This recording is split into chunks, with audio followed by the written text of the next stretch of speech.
Got it. Nos encontramos con Carlos Alvarado de Frontera Security, parte de Tigo Business, hablando del reciente evento que tuvieron de seguridad en línea y de cómo las empresas pueden, en este caso, pues detectar las diferentes anomalías que se pueden dar y ser más proactivos, más que reactivos, a este tipo de ataques. Buenos días, Carlos. Gracias por estar con nosotros. Cuéntanos un poquito de este evento que organizó Tigo Business recientemente y cuáles fueron los propósitos y las conclusiones de este evento en la ciudad de Panamá, en el Aloft, aquí cerquita junto al Sheraton. Bueno, muchas gracias Alex por la invitación. La verdad que muy complacido de poder participar en tu programa y también aprovecho para felicitarte por toda la difusión que haces de la tecnología. Creo que es muy importante que todo el mundo en Panamá conozca de estas informaciones. Bueno, para comentarte un poco, nosotros acá en Panamá ya desde hace 7 años venimos ofreciendo unos servicios que son de Security Operations Center, que en vez de las empresas tener personal 24 horas al día monitoreando las redes, la seguridad de las mismas, nosotros lo hacemos y lo hacemos con una tecnología que se basa en inteligencia artificial, que tiene la capacidad de recolectar todas las alarmas, los eventos de toda la red prácticamente de cada uno de nuestros clientes y poder ponderar el nivel de riesgo y generar una alerta que nuestro equipo que está en este lugar monitoreando esto 24 horas al día, llama a los clientes, les alerta e incluso en algunos casos donde los clientes los permitan, nosotros entramos y resolvemos la falla. Más que nada, el objetivo de este evento fue poder hacer que las personas que trabajan en las áreas de seguridad de nuestros clientes pudieran trabajar prácticamente como unos analistas de ciberseguridad, ¿no? En un Security Operations Center. Simular ataques, simular ciberataques de la vida real, como si fueran en la vida real, y que ellos pudieran ver su capacidad de reacción. Porque, ¿qué pasa? Principalmente el problema que tienen las empresas hoy día, en el momento en que tienen un evento de ciberseguridad, no tienen un plan de respuesta y por ende su capacidad de reacción es muy baja. Y sucede que la mayoría de los ciberataques que se están dando hoy día, uno tiene segundos para poder reaccionar, responder y actuar y evitar que la red o la información sea robada por cibercriminales. Entonces prácticamente ellos estuvieron ahí con nosotros trabajando en esta plataforma que nosotros utilizamos, recibiendo ataques y ellos pudiendo reaccionar, responder y ver cómo están en sus capacidades, ¿no? Y conocer esta tecnología también, porque muchas empresas no tienen este tipo de tecnología que les permite a ellos poder darse cuenta, tener visibilidad de lo que está ocurriendo en su red. Ahora, tú mencionaste un tema interesante que es el uso de técnicas y de tecnologías de inteligencia artificial para la detección de anomalías. Vemos incluso que en los últimos días Microsoft ha hecho anuncios importantes acerca de la implementación de nuevas herramientas que incorporan la inteligencia artificial de modo que te sirvan como una especie de asistente tercerizado de ciberseguridad donde tú puedas enterarte con mayor facilidad de lo que sucede. ¿Cómo está aplicándose la tecnología de inteligencia artificial al campo de la ciberseguridad? Mira, realmente la necesidad surge, o sea, es algo imperativo que hay que usarla, porque en el mundo hoy día prácticamente creo que hay alrededor de 6 o 7 millones de vacantes en el campo de la ciberseguridad. O sea, no hay personal suficiente para poder gestionar la ciberseguridad de las empresas. Entonces, el único camino que existe para poder ponernos al día en esa tarea es utilizar la inteligencia artificial. Entonces, por ejemplo, hay varias maneras en las que se está usando. Una de ellas es monitorear el comportamiento del usuario. Eso lo que hace básicamente es sacar un perfil de una persona. Por ejemplo, Alex Newman navega en estas páginas de internet, lee su correo de entre las 8 de la mañana y las 10 de la noche. Fulano de tal es administrador de la red, él típicamente trabaja en este horario, se conectan estos servidores de la red, básicamente sacan perfiles de cada uno. Entonces, en el instante que, por ejemplo, llega Alex Newman y se conecta a su correo a las 3 de la mañana, posiblemente ese no sea Alex Newman, genera una alerta y se verifica el tema. Incluso puede llegar hasta bloquear al usuario automáticamente, una acción dirigida por componentes de inteligencia artificial que bloquean el usuario en el momento. te doy casos. Por ejemplo, nosotros hemos tenido casos de clientes donde un administrador de la red se ha conectado a un servidor de la red a las 2 de la mañana y luego en ese mismo servidor se abre otra sesión con otro usuario y otro password. Entonces, el sistema detecta que hay dos personas trabajando en el mismo, dos administradores trabajando en el mismo servidor a la misma hora, a las 3 de la mañana, lo cual es inusual. Y entonces el Security Operations Center llama a lo que es las personas de escalamiento dentro del cliente, que en ese momento eran las personas de seguridad física. Ellos fueron a verificar si habían dos personas, había una, nada más había una. Entonces, el indicativo era que esa persona se había robado el usuario y el password de ese administrador, por decirte un ejemplo. Eh, Otro caso de otra empresa donde que fue adquirida y una alta ejecutiva de esa empresa estaba sustrayendo grandes volúmenes de datos. Entonces se detectó un comportamiento sospechoso y que esta persona en su vida había movido tantos volúmenes de datos hacia afuera. Por ser una persona de alto nivel tenía permiso. De todas maneras, se generó la alerta, se verificó y pues sí, ella estaba obteniendo información de esta empresa que ella no tenía por qué sustraerlo, ¿no? Y le estaba enviando una fuente externa que no tenía que ver nada con el negocio que ellos manejaban. Entonces, típicamente se utiliza para detectar todos estos patrones de comportamiento. También para qué, por ejemplo, mira, cuando uno está monitoreando una red de una organización, tú puedes tener, te doy un ejemplo, nosotros procesamos por mes más de 10 billones de eventos de seguridad en clientes. Imagínate.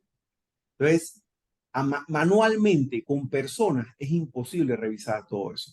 Entonces, lo que hace la plataforma de inteligencia artificial es que hace análisis, filtra esto automáticamente, correlaciona los datos y dice, bueno, esta es la alarma real.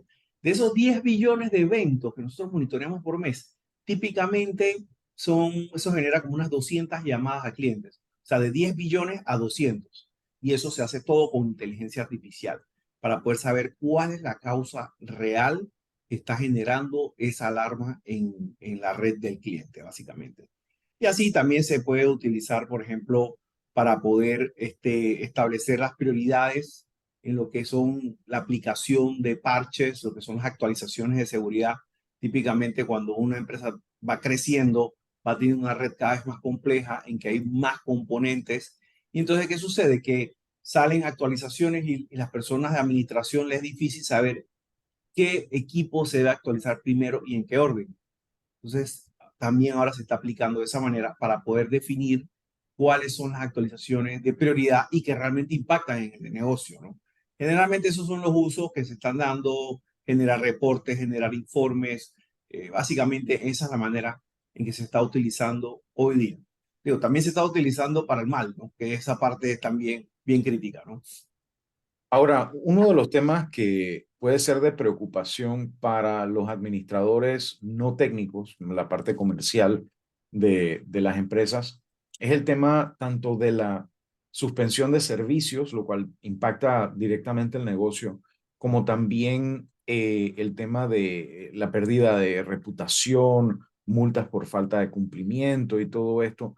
¿Cómo ayuda este tipo de tecnologías a brindarle esa confianza al cliente de que sus sistemas van a estar actualizados, protegidos, vigilados, auditados y con información forense, pero a la vez que no caigan en lo que muchas empresas caen, que es el tema de la complacencia, de pensar, bueno, yo tengo a alguien que me monitoree eso y voy a descuidar quizás las buenas prácticas de seguridad. ¿Cómo trabajan de la mano con las empresas para asegurar de que esa corresponsabilidad que tienen los negocios se mantenga en vista de la potencia que tienen estas herramientas?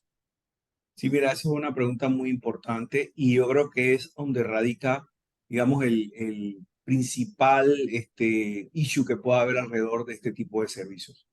Nosotros lo que hacemos es que le damos visibilidad al cliente de que le entregamos informes semanales, mensuales, reportes especializados. Estamos continuamente con ellos estableciendo mejores prácticas. Porque, ¿qué sucede?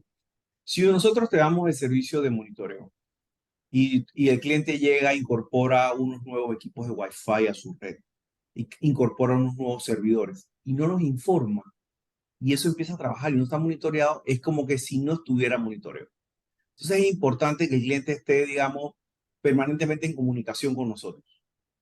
Por ejemplo, si hay un comité de, por ejemplo, las empresas grandes, muy complejas, tienen lo que es un comité de cambios para poder definir, digamos, en qué orden y en qué momento y cuál es el mejor momento para hacer un cambio a nivel de la red e incorporar un nuevo equipo. Entonces, parte de su procedimiento, sus procesos deben definir, hey, en el comité de cambios, cuando se aprueba este cambio, hay que notificar a la empresa externa que nos brinda el servicio de monitoreo de la seguridad.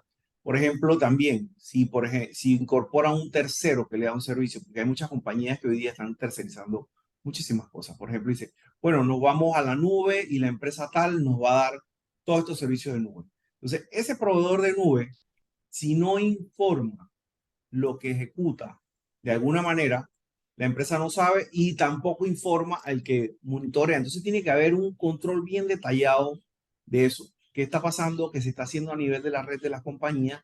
Y todo el mundo debe estar en sync, todo el mundo debe estar sincronizado, porque ahí es donde vienen las fallas. Típicamente ocurren con los cambios que se hacen y no son documentados o informados o bien gestionados, y también por la conectividad con terceros.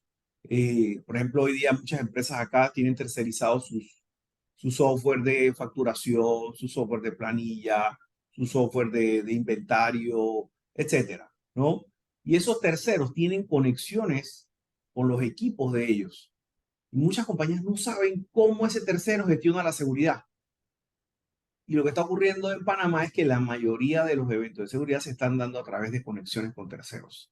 Por eso es muy importante también tener controles apropiados hacia esa área, ¿no? Que todo esté bien claramente definido, documentado, que se ejecuten procesos que te permitan sincronizar el equipo, ¿no? Para evitar ese tipo de cosas, ¿no? Que las personas digan, ah, yo tengo esta empresa que me monitoreo y me desconecto, porque esa no es la idea, ¿no? Ahora, una de las cosas que también sucede en empresas, sobre todo a medida que van creciendo, como tú mencionas, es que implementan sistemas de gestión de identidad y de acceso, Ujú. o se les conoce como IAM.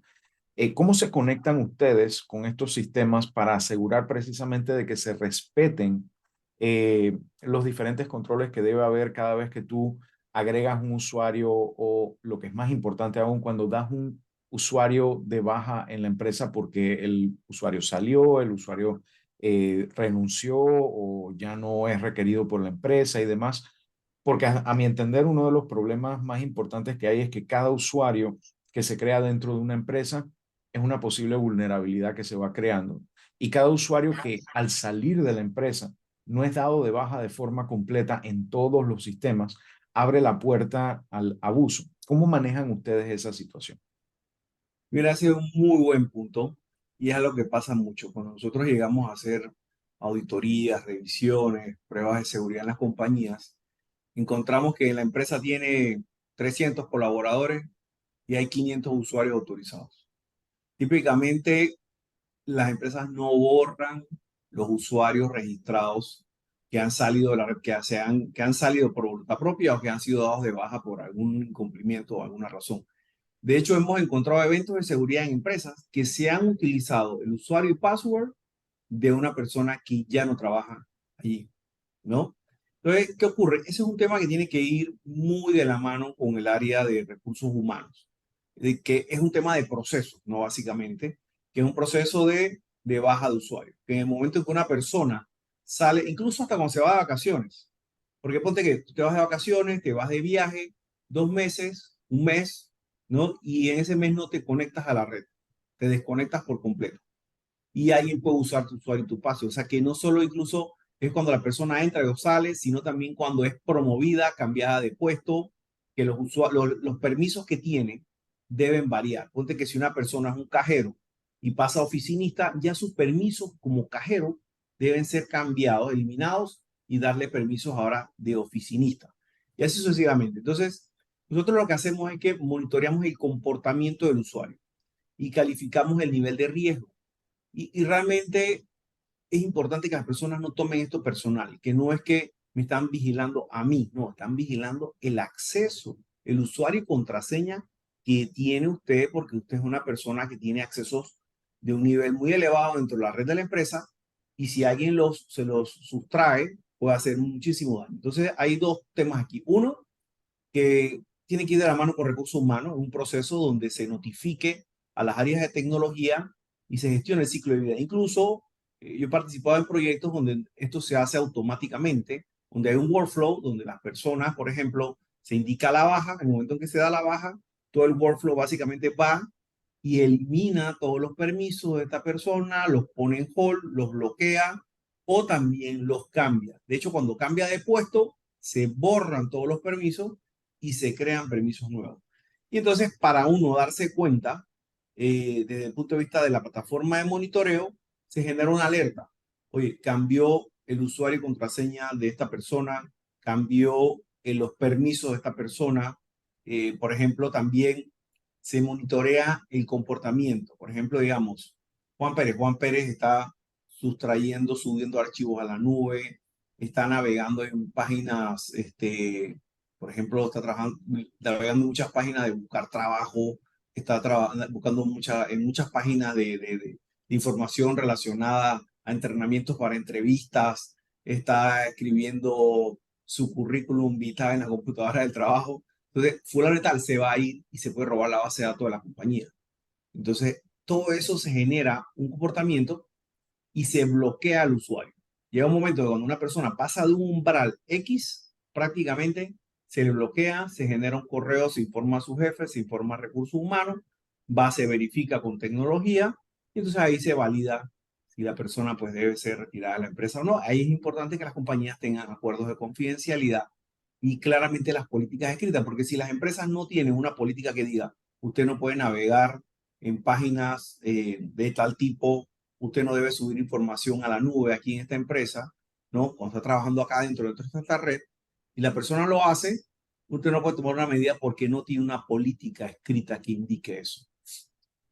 Ahora, vemos también que la industria de la ciberseguridad en cuanto a la seguridad de los dispositivos, llámese computadoras, celulares, incluso periféricos como impresoras que cada día son más inteligentes, es una industria muy madura ya. Sin embargo, en temas de identidad, como tú mencionas, a veces no están automatizados esos procesos de dada de alta, transferencia de un puesto a otro, dadas de baja, etcétera. ¿Cuáles son los retos ahorita mismo que están viendo estas empresas a la hora de cambiar esa forma de pensar del paradigma de yo tengo backup, yo tengo antivirus y yo tengo firewall, así que yo estoy cubierto, versus realmente donde está ese, ese tesoro que buscan los que quieren hacer daño, que es el tomar control de la identidad para hacer ese daño, donde antes la seguridad consistía en tener un foso alrededor del castillo y ahora muchas veces te das cuenta que el atacante está dentro del castillo en este momento. ¿Cómo se refleja eso en la adopción de paradigmas como el mínimo privilegio requerido o de cero confianza y autenticación de todas las operaciones? Mira, excelente pregunta. Yo creo que aunque los dueños de las compañías, las juntas directivas, etcétera, no conozcan del tema de ciberseguridad, la pregunta que se deben hacer es, ¿cuál es la joya de la corona de mi negocio? Ah, la joya de la corona es la base de datos. Si alguien me roba la base de datos, tiene toda la información de mi negocio. Entonces, preguntarle a las áreas de tecnología y de seguridad, ¿cómo estamos protegiendo la base de datos? Parece mentira, pero en nuestro país muy pocas compañías tienen la tecnología apropiada, o muchas la tienen, o algunas la tienen, perdón, y no la tienen activa. Por ejemplo, porque es muchas bases de datos que uno adquiere ya tienen funcionalidades para encriptar la base de datos, para tener un log de cuáles son todas las operaciones que se hacen en la base de datos y no lo activan porque los administradores de la base de datos dicen, ah, no, es que se pone lento el sistema. Entonces, cuando ocurra un evento y tú llegas a hacer una revisión, dicen, ah, no, la base de datos no tiene log. Entonces, no hay un registro de las operaciones que hicieron a nivel de la base. Ah, no, la base de datos no estaba encriptada. O tiene un ambiente de pruebas de las aplicaciones y es una copia igual de la base de datos de producción.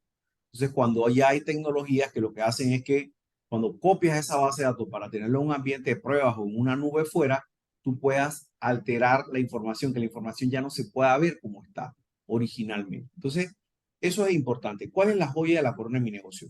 Y luego mencionaste también un tema muy interesante, que es el tema de cero confianza o zero trust, que es un modelo de trabajo básicamente que va más allá de la tecnología.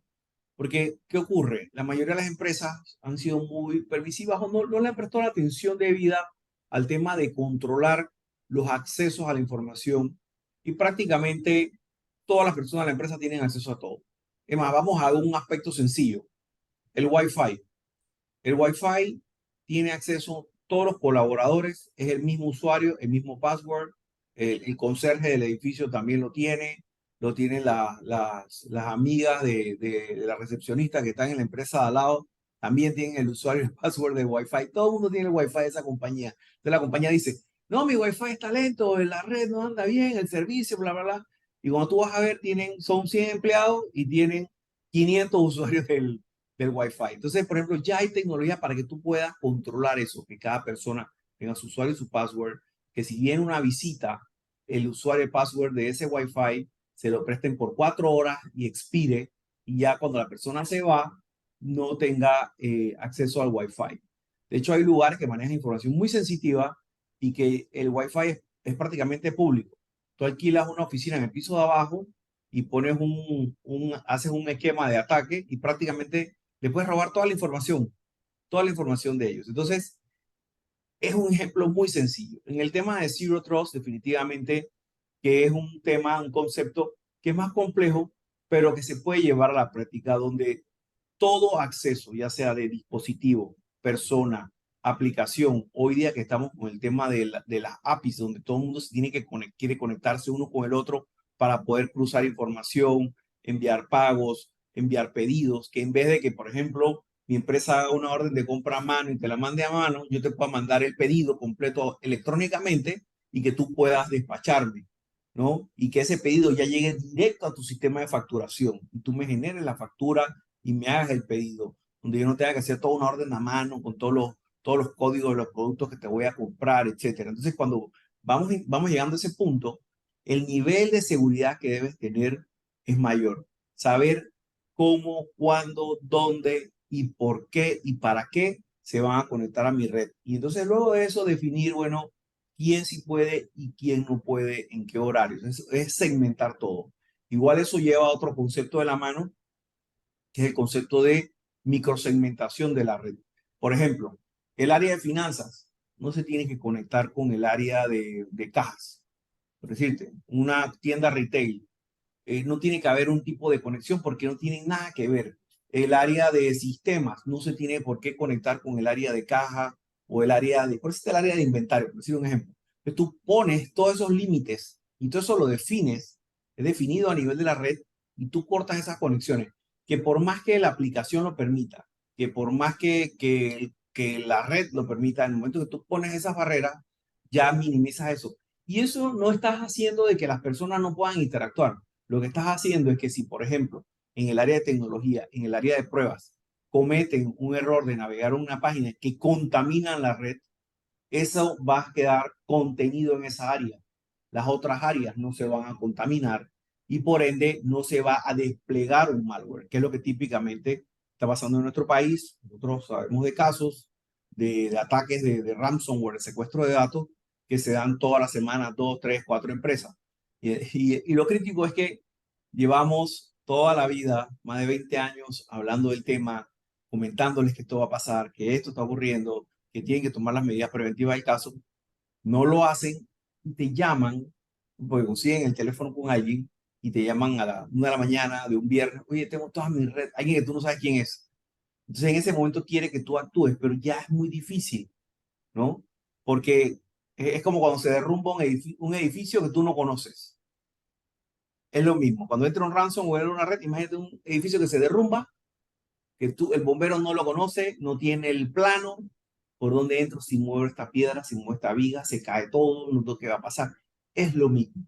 Entonces es muy difícil ya tomar las medidas. Por eso hay que estar preparado y saber de que si va a haber, si puede haber un ciberataque en nuestra red, tengo que tener todas las medidas preventivas del caso, ¿no? No, y es Eso súper es básicamente. importante eso que mencionas, porque primero que todo, el tema que mencionaste del Wi-Fi, la tecnología Radius existe desde 1991 y hay empresas que todavía al sol de hoy no lo Ajá. tienen implementado. Y pasa como tú dices, yo conozco una empresa en particular, tiene 20 empleados y un día que hicimos un examen había más de 200 equipos registrados en el Wi-Fi porque le prestaban y dejaban usar la clave a mucha gente. Y llegó un punto en que habían saturado la tabla del ruteador y la gente no podía navegar. Y Increíble. es triste, pero cierto. A mí me consta una vez yo estaba conversando con un administrador de tecnología de una cadena de supermercados regional y en lo que nosotros estábamos conversando le abre la puerta a alguien, dice, oye, tal parte de la empresa ahorita mismo no está pudiendo conectarse, no sabemos qué está pasando. Yo, bueno, si quieres te ayudo con eso más tarde y vemos qué podemos hacer. Y seguimos conversando de una migración de un sistema de correo de X tecnología a otra y de pronto le siguen tocando la puerta, luego le empiezan a sonar los teléfonos y tú ves que la gente está corriendo prácticamente con el cabello en llamas o como el perrito ese del meme que se está tomando un café que dice todo está bien. Ajá. Y que resulta que aparentemente había llegado un auditor externo de una empresa de auditoría relativamente importante.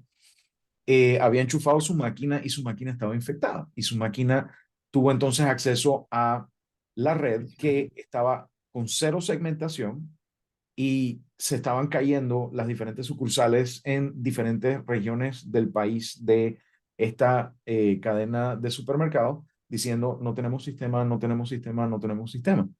Y sí es muy conveniente de que tú estando en una provincia puedas mandar a imprimir un documento en una impresora de la oficina de alguien que está en otra provincia. El lado negativo del asunto es que el día que infectas algo no tienes cómo compartamentalizar. Ujú. Ahora, una de las cosas que también la gente no compartamentaliza es el hecho de que hay muchas empresas que están migrando a un modelo híbrido donde tienen recursos en la nube, pero mantienen recursos en su oficina, servidores viejos que todavía no han podido migrar por el motivo que sea. De pronto el programa está en COBOL o quién sabe qué, pero la idea es que se le dificulta ir a un modelo enteramente de nube. ¿Y qué pasa? Muchos de los vicios de la red local se Ujú. transfieren y se traspasan y se replican a los recursos que tienen en la nube.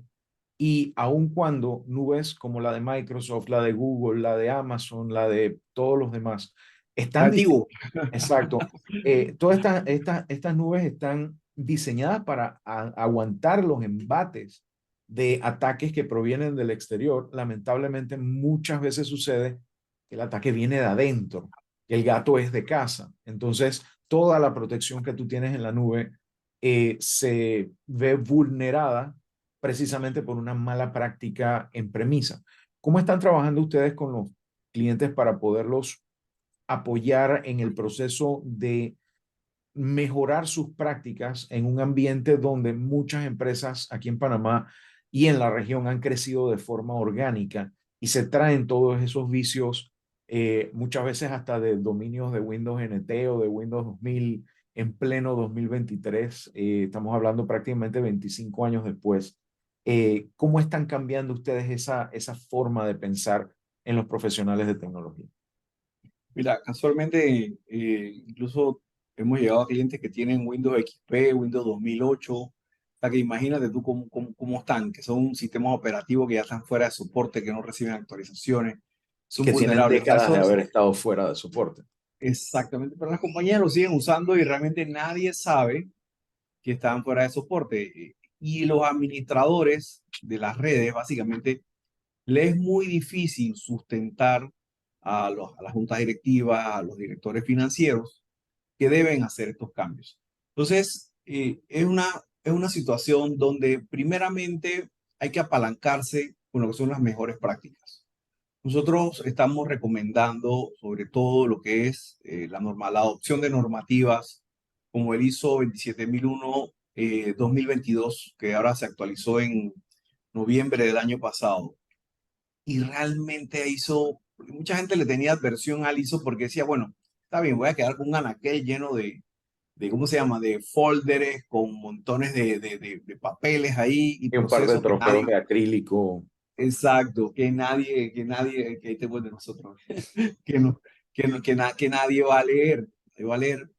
Pero lo importante es que, por ejemplo, en el ISO uno mismo establece qué es lo que va a hacer y uno mismo se mide contra eso, ¿no? Uno mismo establece la línea base. Entonces estamos primeramente recomendando lo que son las opciones de mejores prácticas, también como el NIST, que es el Cybersecurity Framework, que es mucho de ir mucho más a la acción, de ir a hacer cambios que te permitan a ti mejorar tus indicadores del nivel de seguridad. La buena noticia con respecto al tema del ISO 27001 es que la versión 2022 acaba de incorporar todo lo que es el NIST dentro del mismo, todo lo que es el Cybersecurity Framework, que para todos pues es un marco metodológico que establece una guía práctica de cómo establecer, digamos, la ciberseguridad de una compañía y parte por identificar los activos tecnológicos que tengo. Por ejemplo, decir, bueno, aquí tengo 200 PC, tengo 8 bases de datos, 22 servidores, 50 routers, 17 enlaces, etcétera. Todo lo que es mi inventario tecnológico y saber, bueno, estos componentes de mi red soportan el servicio de banca en línea, estos otros soportan la app móvil, estos otros soportan el sistema de facturación, el sistema de cajas, saber qué equipo, qué equipo y componente soporta qué en un momento dado. Entonces, con eso luego tú estableces cómo lo vas a proteger. Porque no es lo mismo, por ejemplo, que me vayan yo no necesito un guardaespaldas, porque a mí nadie me está buscando, pero por ejemplo, si viene Elon Musk a Panamá, va a necesitar 20 guardaespaldas. Es lo mismo. Entonces, de esa misma manera, este servidor nada más lo usamos para hacer las imágenes gráficas de la publicidad que vamos a hacer, que eso casi no lo usamos. Ah, bueno, vamos a protegerlo de esta manera más sencilla. Ah, pero en este tenemos la base de datos. Entonces, en este lo vamos a proteger de esta otra manera. Así también eso te permite hacer como un mapa de inversiones y optimizar las inversiones, porque así también gastas menos. Porque si todo lo quieres proteger de la misma manera, imagínate que a cada ser humano del planeta nos protegieran como protegen a Elon Musk, tendríamos que traer extraterrestres para, que no, para ponernos guardaespaldas porque no alcanzaríamos. Es lo mismo, ¿no? Básicamente. Entonces, luego, una vez que tú defines cómo vas a proteger, tú defines cómo vas a detectar que esté ocurriendo un evento. Bueno, ¿cómo yo voy a saber si algo está pasando allí? Entonces ahí estableces el plan. Luego, ¿cómo voy a responder? ¿Qué voy a hacer cuando está pasando algo allí? Oye, lo apago, lo desconecto de la red, lo que sea. Voy a llamar a mi proveedor que monitorea, voy a llamar a un servicio de respuesta a incidentes, lo que sea. ¿Qué hago en ese momento? Y luego, ¿cómo regreso a mi estado de operación normal? Ah, bueno, se cayó la red, se afectó el servicio. ¿Ahora qué hago? ¿Cómo voy a regresar a mi estado de operación normal? Entonces, todo eso está establecido ahí. También está establecido, por ejemplo, todo lo que son mejores prácticas de ciberseguridad, de navegación, de seguridad de correo electrónico, de seguridad de dispositivos, seguridad de servidores. Todo eso está escrito allá. Entonces, una vez yo adopto un marco metodológico, traigo todo ese valor a la mesa. Y luego también está el tema de, por ejemplo, saber cómo sustentar esas inversiones. Por ejemplo, ayer estábamos en un cliente que tiene una red muy vieja, una red viejísima de una marca X que es muy buena, pero los equipos ya están fuera de soporte, ya están fuera no tienen actualizaciones, un desastre, ¿no? Entonces, le hablamos con el administrador de red. Yo le pregunto, ¿cuál es la principal razón por la cual ustedes van a hacer esto? Me dice, bueno, por la ciberseguridad. Tenemos un tema de ciberseguridad que no estamos al día. Pero me preocupa cuando vayan de mis jefes y les diga que ahora para tener ciberseguridad voy a tener que pagar tanto más. Yo dije, ahí está el problema. Tú tienes que decirle que ahora para tener ciberseguridad va a pagar tanto menos, porque tú vas a sacar todos esos equipos viejos que te cuesta mantener, que te cuesta soportar, que tienes que pagarle a personas para que los manejen. Y todos esos equipos ahora los vas a reemplazar por este otro. Uno solo hace lo que hacen tres. Te vas a gastar menos corriente eléctrica también, vas a tener menos puntos de falla Cuando se dañe algo, tú sabes que tú sacas esa cajita de ahí y pones otra que la tienes lista y vas a seguir trabajando. Con este otro esquema de red, cuando se daña algo, tú no tienes idea qué está pasando y te toma 7 horas saber y regresar a una sucursal a su estado de operación normal. Entonces, le vas a decir que vas a ahorrar, hoy pagas 3x, hoy vas a pagar 1x. Y que encima, cuando hay una falla, en vez de demorarte 7 horas, te vas a demorar 20 minutos. Entonces, ahí él te lo va a comprar. El tema es cómo tú lo presentas. Si lo presentas que ahora la ciberseguridad te va a costar tanto más, entonces nadie te lo va a comprar porque es lo que pasa. Entonces, ese es otro punto que hay que enseñar a las personas de las áreas de tecnología en poder sustentar estas inversiones apropiadamente y poder demostrar el valor que genera.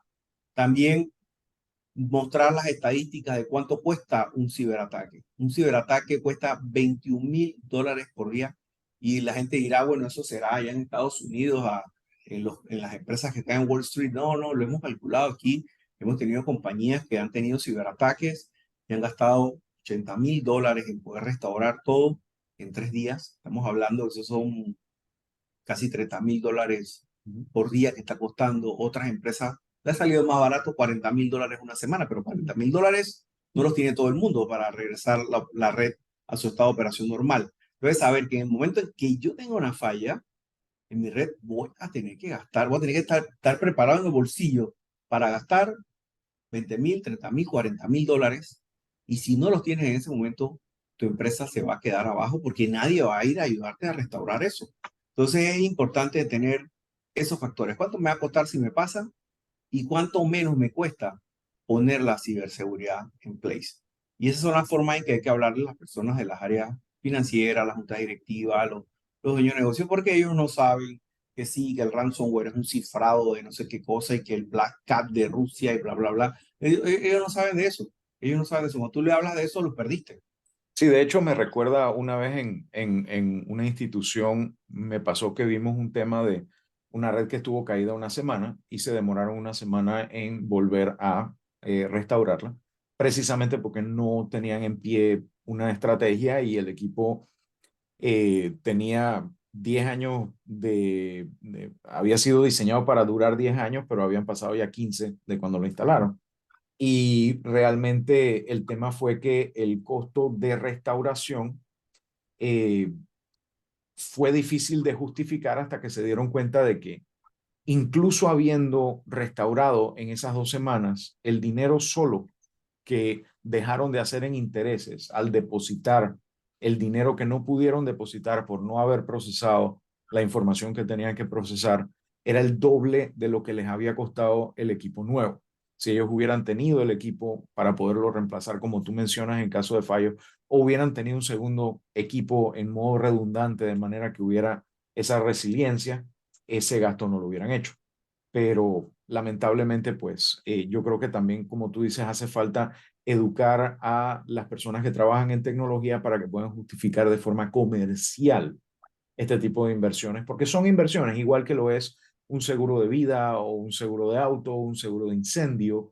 Lo que está sopesando es lo que tú pagas por la tranquilidad de que si tienes un siniestro y en temas de ciberseguridad, no es si lo vas a tener, es cuando te toque a ti, Exacto. tengas como enfrentarlo y recuperarte, porque recordando, como tú mencionaste, hay empresas grandes que pueden darse el lujo de tener una certificación ISO 27000 o de adoptar las prácticas aun cuando no se lleguen a certificar. Sin embargo, el marco conceptual del NIST, que es el National Institute of Standards and Technology, que de hecho es de carácter obligatorio en las agencias federales en Estados Unidos, incluye todos esos pasos que son, como mencionaste, identificar, saber qué es lo que tenemos, proteger cada cosa de las que tenemos, detectar cuando hay ataques y, si es posible, también responder, que es el cuarto paso, a estos ataques, tanto para prevenir y corregir lo que está sucediendo o evitar cualquier tipo de brecha,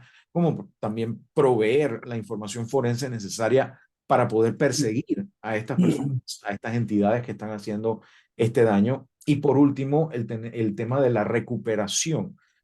La resiliencia no es resiliencia si demora más de lo que tiene que demorar. Recordemos el caso de empresas grandes que han sido objeto de ataques de ransomware, que cuando pagaron el rescate se dieron cuenta que la herramienta para poder recuperar sus datos iba a demorar más en hacerlo que restaurar sus datos desde cero.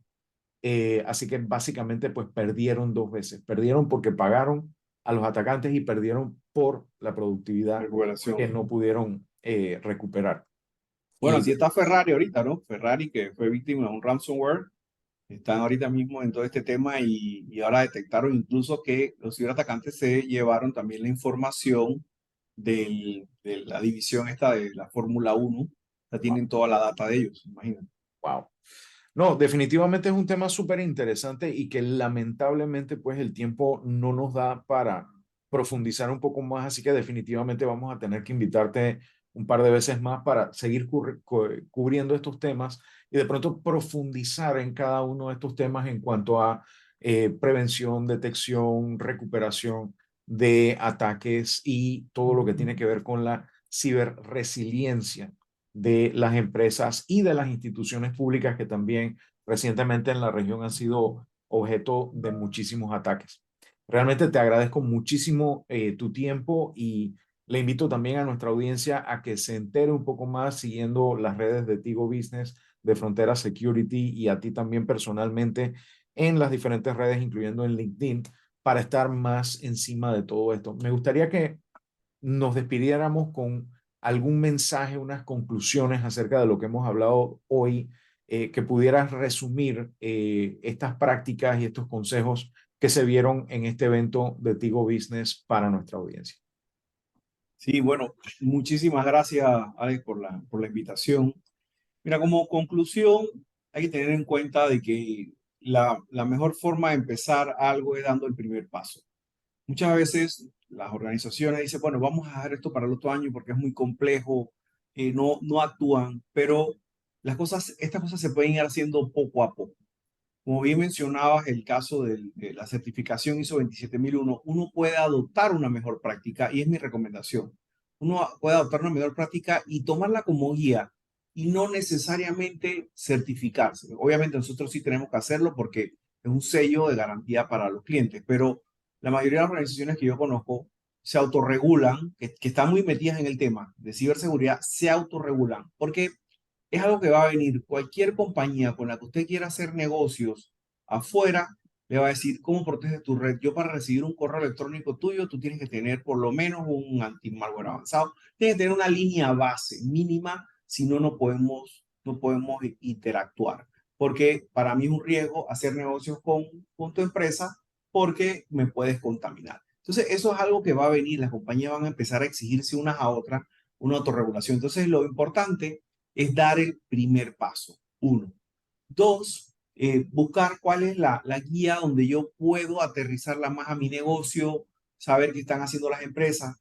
Tres, saber que esto realmente ya no es como antes, donde hay que hacer unas inversiones de capital muy grandes. Todas estas tecnologías se ofrecen bajo esquemas de servicio, bajo esquemas de leasing operativo, con las personas que también las administran. O sea que usted realmente no tiene que hacer una inversión de capital que tendría que esperar 3, 4, 5 años para ponerse al día, sino que en un periodo de un año puede ponerse al día estableciendo un plan donde usted arriende estas tecnologías a empresas que brindan este tipo de servicios, y perdona la propaganda, como es el caso nuestro, básicamente. Entonces, en el Logware, lo que pudimos ver también importante, hubieron varios ganadores, nos dimos, parece mentira, pero tú a veces esperas que las empresas de repente más grandes sean las personas que van a participar sean las que ganen en este evento, pero tuvimos sorpresas donde personal de una empresa muy pequeña aquí quedó en segundo lugar en la competencia. También nos dimos cuenta de que las personas están muy interesadas. Teníamos espacio para 20 personas y llegaron 50. O sea que hay mucho interés de la gente y yo creo que es algo muy valioso que apoyemos a las personas que están interesadas en brindarle más seguridad a nuestras compañías, que cuando vienen con este tema le prestemos nuestros oídos y no pensemos de que, bueno, ya viene con la película de Misión Imposible que vio y que quiere que le compremos todo este montón de juguetes. No, básicamente, que es lo que a veces piensan las personas que dirigen la parte financiera, sino que les presten un poco de atención y sepan que es algo que está ahí, que es un riesgo latente y que tarde o temprano los va a golpear, ¿no? O quizá ya lo golpeó y no se dieron cuenta, que es lo que muchas veces pasa. Muchas empresas son atacadas, les roban la información y algunas se dan cuenta hasta 6 meses después, otras nunca se dan cuenta.